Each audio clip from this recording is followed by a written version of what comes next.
নমস্কার বন্ধুরা, আপনাদের সবাই স্বাগত অ্যাস্ট্রোসিজে। আজকে আমি আলোচনা করব কর্কট রাশির 2025 থেকে 2030 এই 5 বছর আপনার জীবনে কীরকম হতে চলেছে। এই ভিডিওটা স্কিপ না করে শেষ অবধি শুনুন। ক্যান্সার সাইনদের জন্য এই ভিডিওটা অত্যন্ত গুরুত্বপূর্ণ হতে চলেছে। কি হতে পারে আপনাদের জীবনে এই 5 বছরে। বর্তমানে শনির ঢাইয়া চলছে আপনাদের। আগত সময় ঢাইয়া শেষ হচ্ছে, 2025-এ শেষ হবে। শনি কোথায় ট্রানজিট করবে, আপনাকে কি ফল দেবে? রাহু কোথায় ট্রানজিট করবে, বৃহস্পতি কোথায় ট্রানজিট করবে, কেতু কোথায় ট্রানজিট করবে? বড় বড় গ্রহদের ট্রানজিট হবে, আর আপনার জীবনে এদের কী প্রভাব পড়বে তা আজ আলোচনা করব। চলুন জেনে নেওয়া যাক। 5 বছরে আপনাদের জীবনে এই গ্রহরা কী শুভ অশুভ ফল বয়ে নিয়ে আসতে পারে একবার দেখে নেওয়া যাক। এই ভিডিওটা আপনাদের বার্থ রাশি মুন সাইনের ওপর নির্ধারিত। 2025-এ আপনার কর্কট রাশিতে বৃহস্পতি থাকবে 11th হাউসে, রাহু 9th-এ, আর কেতু থাকবে 3rd-এ, শনি থাকবে 8th-এ। সব থেকে প্রথমে জেনে নেব বৃহস্পতির অবস্থান কীরকম প্রভাব ফেলবে এই 5 বছরে।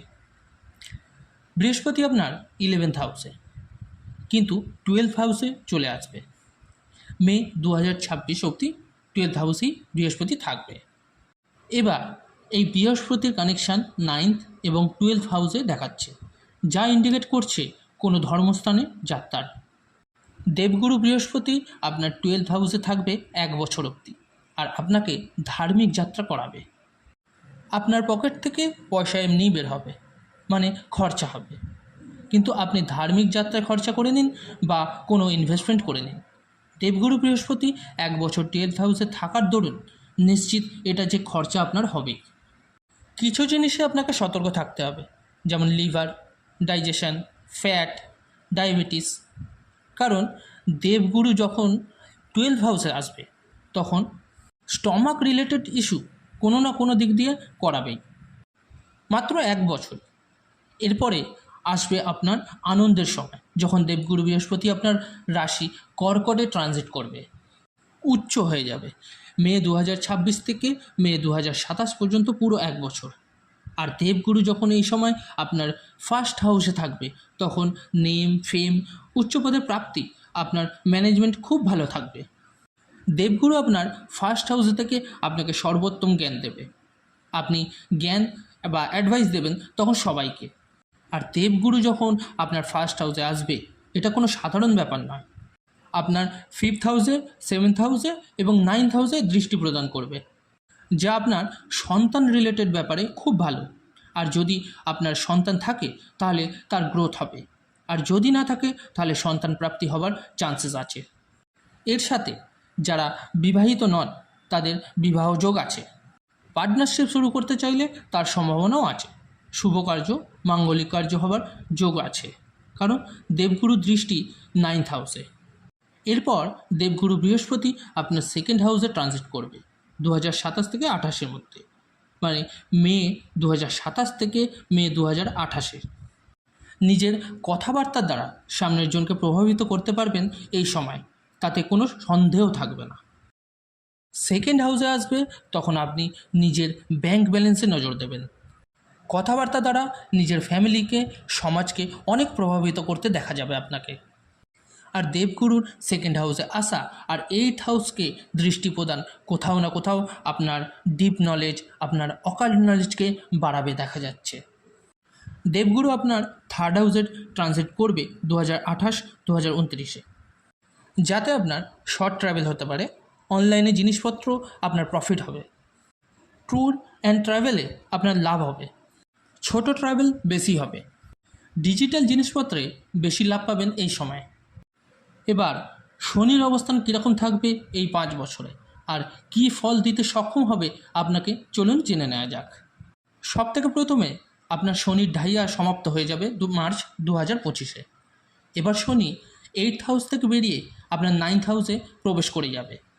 শনি আপনার 9th হাউসে থাকবে মার্চ 2025 থেকে ফেব্রুয়ারি 2028 অবধি, প্রায় 3 বছর। শনি আপনার ভাগ্যস্থানে থাকবে, শনির ভাগ্যস্থানের প্রবেশ 7th লর্ড হয়। এটা আপনার লাইফ পার্টনারকে নিয়ে খুব ভালো দেখাচ্ছে। আপনার লাইফ পার্টনারের কেরিয়ার, হেলথ এবং ওয়েলথ এ গ্রোথ দেখাচ্ছে এই সময়। কিন্তু আপনার ভাগ্যে শনি যেখানে বসে, ওখানে আমাদের কর্মকে, এফার্টকে বেশি জোর দিতে হয় ওই স্থানে। তার সঙ্গে সঙ্গে আমাদের অ্যাডজাস্টমেন্টও করতে হয় যেখানে শনির অবস্থান হয়। 9th হাউসে শনির অবস্থানের দরুন একটু থেমে থেমে ভাগ্যের সঙ্গ পাবেন। কোনো কাজ যদি আপনি চান 2 মাসে হয়ে যাক, সেটা আপনার তার থেকে বেশি সময় লাগবে, এমনকি 2 বছরও লেগে যেতে পারে। তবে শনির ঢাইয়া শেষ হয়ে যাওয়ার পর হেলথ নিয়ে যা ইস্যু ছিল, মানসিক অবসাদ থেকে অনেক বেশি স্ট্রেস ছিল, ডিপ্রেশন ছিল, এতদিন ফ্যামিলি ইস্যু ছিল, সব মুক্তি পাবেন। কারণ শনির দৃষ্টি ছিল 2nd হাউসে। যা যা ইস্যু ছিল আপনার জীবনে, ঢাইয়া সমাপ্ত হলে সেই সব ইস্যু থেকে আপনি মুক্তি পেয়ে যাবেন। তো এটা একটা ভালো দিক দেখা যাচ্ছে। শনি ভাগ্যে অবস্থান করছে, একটু তো বাধার সৃষ্টি করবেই, কাজকর্ম ডিলে করাবে। তার মানে এই নয় যে কাজটা পূর্ণ হবে না, কাজ হয়ে যাবে, আপনার একটু লেট হবে। আর শনি আপনার 10th হাউসে ট্রানজিট করবে ফেব্রুয়ারি 2028-এ, আর ওখানেই থাকবে 2030 অবধি। শনির 10th হাউসে অবস্থান আপনাকে অনেক পরিশ্রম করাবে, আপনি খুব পরিশ্রমও করবেন, আপনার আলস্য দূর হয়ে যাবে। যারা জব খুঁজছিলেন তারা জব পেয়ে যাবেন এই সময়, আর পরিবর্তন আসার সম্ভাবনাও দেখা যাচ্ছে। শনির 10th হাউসে আসার জন্য আপনি নিজেই পরিবর্তন করবেন।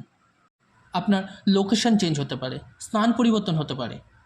শনির 12th হাউসে দৃষ্টির ফলে ফেব্রুয়ারি 2028-এর পরে ফরেন ট্রাভেল হতে পারে, আপনার এমএনসি কোম্পানিতে জব পেতে পারেন, কোনো দূরবর্তী স্থানের কাজে লাভ হতে পারে, বা ফরেন থেকে ইনকাম আসতে পারে। কিন্তু শনি 4th হাউসে দৃষ্টি দেবে ফেব্রুয়ারি 2028-এর পর। আপনার মায়ের স্বাস্থ্যের দিকে খেয়াল রাখতে হবে এই সময়। এরপর রাহু কেতুর অবস্থান সম্পর্কে জানব। রাহু আপনার 9th হাউসে আছে, মে 2025-এর পর 8th হাউসে চলে আসবে। মে 2025 থেকে ডিসেম্বর 2026 পর্যন্ত 8th হাউসেই থাকবে। আর রাহুর 8th হাউসে থাকার জন্য আপনাকে ডিপ নলেজ, অকাল নলেজ দেবে, রিসার্চ করাবে, অনেক ডিপলি ভাবাবে, রহস্যময় বানানো, এরকম একটা পরিস্থিতি আপনার রাহু আনবে আপনার। কিন্তু রাহুর 8th হাউসে আসার পর খেয়াল রাখবেন যাতে পায়ে ব্যথা না লাগে, কোথাও পড়ে না যান পা পিছলে, কোনো যানবাহন চালালে তাড়াহুড়ো করবেন না। রাহুর 8th হাউস এবং কেতুর 2nd হাউসে অবস্থান আপনাকে চালাক চতুর বানাবে। আপনার কথাবার্তার দরুন আপনি অনেক এগিয়ে যেতে পারেন। রাহুর 8th হাউসে আসা কিছু অসংযম দেয়, কিন্তু খুব বেশি দেয় না। রাহু এরপর 7th হাউসে আসবে আপনার ডিসেম্বর 2026-এ। পুরো 1.5 বছর থাকবে জুন 2028 অবধি। রাহু 7th হাউসে আসলে পার্টনারশিপ করতে পারেন, ডেলি ইনকামে গ্রো করতে পারবেন, বড় বড় আইডিয়া আসবে আপনার অনেক। কারণ কেতু আপনার 1st হাউসে থাকবে, তখন খুব রহস্যময় হয়ে যাবেন আপনি। রাহুর 7th হাউসে আসা আপনার লাইফ পার্টনারের সাথে বিবাহিত জীবনে বোঝাপড়ার সমস্যার সৃষ্টি করবে। রাহুর 7th হাউসে আসা ভুল বোঝাবুঝির অবস্থা তৈরি করতে পারে, এই দিকে একটু খেয়াল রাখতে হবে। কেতু আপনার 1st হাউসে থাকবে, তো এই সময় যা দেখা যায় তা হয় না, আর যা হয় তা দেখা যায় না। কেতু খুব রহস্যময় মানুষ বানিয়ে দেয়। এবার বলি কী উপায় বা প্রতিকার করবেন আপনি। সবথেকে প্রথম, শনির বীজমন্ত্র করুন যতদিন শনির ঢাইয়া আছে মার্চ 2025 অবধি।